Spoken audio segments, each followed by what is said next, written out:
Hello student, standard 11th English medium, chapter number 10। Last lecture में हमने बात की थी डेटा शॉर्टिंग के बारे में। लास्ट में आज हम देखेंगे controlling data redundancy. By now you might have become quite familiar with this, so let us continue our discussion of designing database for our sample application. We have already designed 4 tables: supplier, product, employee and customer. Means हमने क्या किया है, 4 tables बनाए हैं जिसका नाम है supplier, product, employ and customer. So now let us have a relook at the table design from the point of view of data redundancy. So data redundancy is a term used for unnecessary duplication of repetition of data. So we have seen that the customer table has a field called city. So modern electronic store would have many customers that belong to the same city. Means हमने क्या किया है, customer नाम का जो table है उसके अंदर सिटी नाम का फील्ड है. ठीक है, तो मॉडर्न इलेक्ट्रॉनिक स्टोर हमने जो डेटाबेस बना है वो क्या करना चाहता है कि उसके उसके हमने जो 4 टेबल्स बनाए उसमें सिटी जहाँ पे भी आता है, ठीक है, तो वहाँ पे सेम सिटी कई बार आती है. ठीक है, so this if 100 customer belong to city called Ahmedabad, then for each of these customers the string Ahmedabad would be repeated. So data redundancy thus leads to wastage of storage space and is inefficient for several reasons. For example, a change in redundant data requires changes at multiple places in a database. So to eliminate redundant data from the database, we must take special care to organize the data stored in the tables. So database designers attempt to eliminate it as far as possible by using a technique called data normalization. Means database जो हम design करते हैं उसके अंदर जो हम कुछ भी एलिमिनेट करते हैं यानी डिलीट करते हैं, ठीक है, वो भी पर्टिकुलर टेक्निक से. सो उसे क्या बोला जाता है, normalization.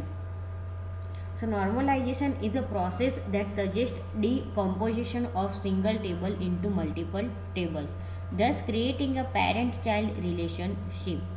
Thus in case of customer table in our sample database, a new table can be created to store information about city. So let us name this table a city.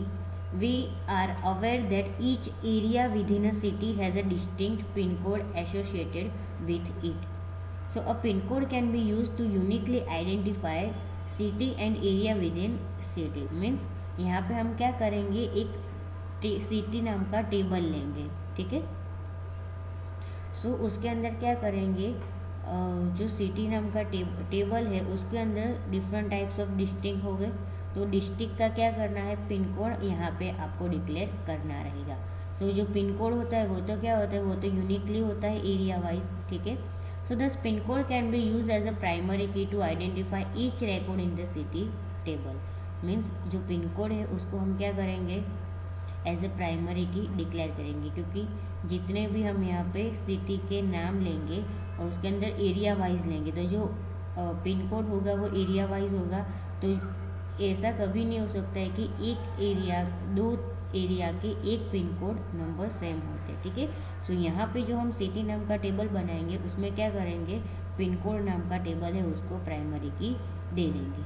और जो यहाँ पे टेबल नंबर 10.1 है उसके अंदर city table बताया गया है और उसके अंदर 3 फील्ड लिए गए हैं, pin code, area, city name, ठीक है. सो पिन कोड में यहाँ पे एरिया वाइज पिन कोड आएगा, देन आफ्टर यहाँ पे एरिया का नाम आएगा और यहाँ पे सिटी का नाम आएगा. एज यूजुअल वैसे ही क्या करना है, ऐसे सिटी एंड टेबल आपको क्या कर, सिटी टेबल को क्या करना है, स्टेट एंड कंट्री के साथ कनेक्ट करना है. So similarly the city field should be removed from supplier and employ tables to maintain complete postal address information. We can also add the field state and country to which the city belongs. One way to maintain this information is shown in table number 10.2. कि अगर हम क्या करेंगे, देखो आपको यहाँ पे बोला गया है सिटी टेबल का, ठीक है। So we no need to make changes in the customer table, we can remove the city field from the customer table and when the data of a new customer is inserted in the customer table we will use the pin code field to get the information regarding customer city and area। Means अगर हम यहाँ पे ऐसे city का table बनाएंगे, ठीक है, तो यहाँ पे हम क्या करेंगे, कस्टमर नाम का जो टेबल है उसके अंदर से सिटी नाम का जो फील्ड है उसको रिमूव करेंगे एंड देन आफ्टर क्या करेंगे कि एक कस्टमर का जो भी कस्टमर का नया रिकॉर्ड इंसर्ट होगा, ठीक है, तो वहाँ से हम क्या कर सकते हैं, डायरेक्टली पिन कोड के थ्रू वो कौन से एरिया से आता है और कौन सी सिटी में से आता है वो हम डायरेक्टली जान सकते हैं, ठीक है।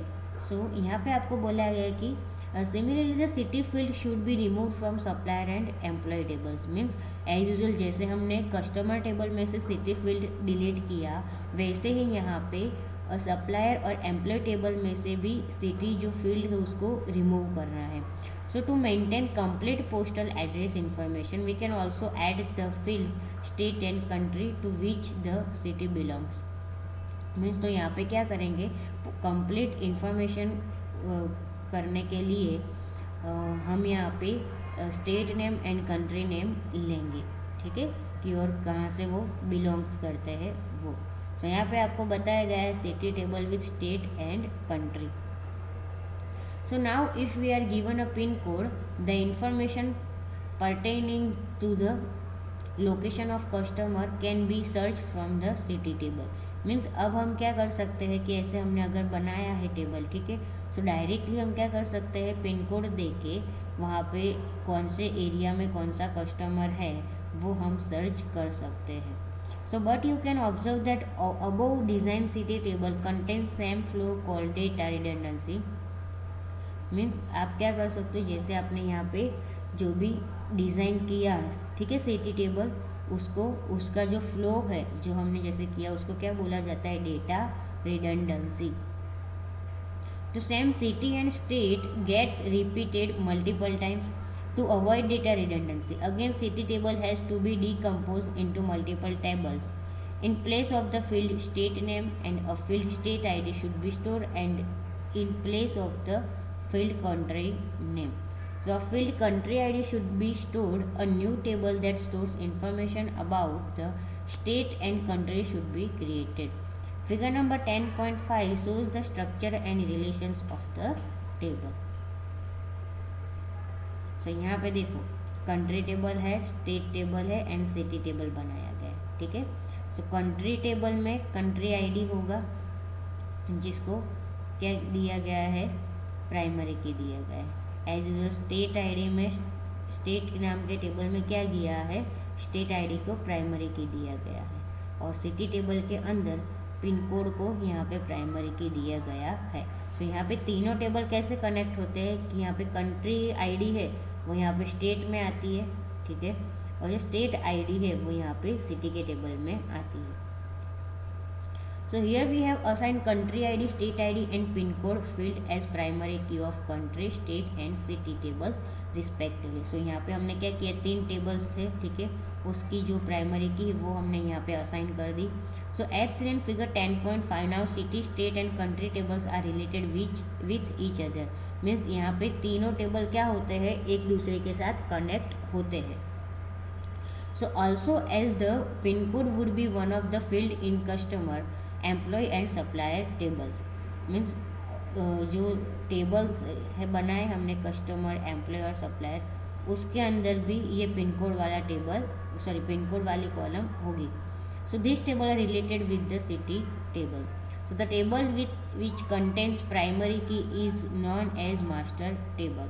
Means जो टेबल के अंदर प्राइमरी की होती है वो टेबल को मास्टर टेबल बोला जाता है। So as discussed earlier, two tables are related to each other using a common field। In above example, the state and country table is related using country ID field। So the field country ID acts as primary key in the country table. The field country ID in the state table thus borrows the values from the field country ID in the country table, and the country ID field in the state table is known as foreign key। So यहाँ पे क्या होगा, ये जो country ID है, country ID यहाँ पे primary की है, और यहाँ पे फिर जब यहाँ पे यूज़ होगी तो यहाँ पे जब उसका यूज़ होगा तब उसको क्या बोला जाएगा, उसको फॉरेन की बोला जाएगा। So foreign key can be defined as field और combination of field whose values are borrowed from another table. Means foreign key किसको बोला जाता है कि जिस टेबल में आप उसको यूज़ कर रहे हो तो वो टेबल के आगे के जो जिसमें वो प्राइमरी की है वो टेबल के अंदर से वो डेटा क्या करता है, बोरो करता है, ठीक है। तो उसको क्या बोला जाता है, फॉरेन की। So when it is combination of more than one field, it is known as composite foreign key. So when a master table has composite primary key, tables related with it will hold composite foreign key. ठीक है। सो आज के lecture में इतना ही, बाकी का हम next lecture में देखेंगे।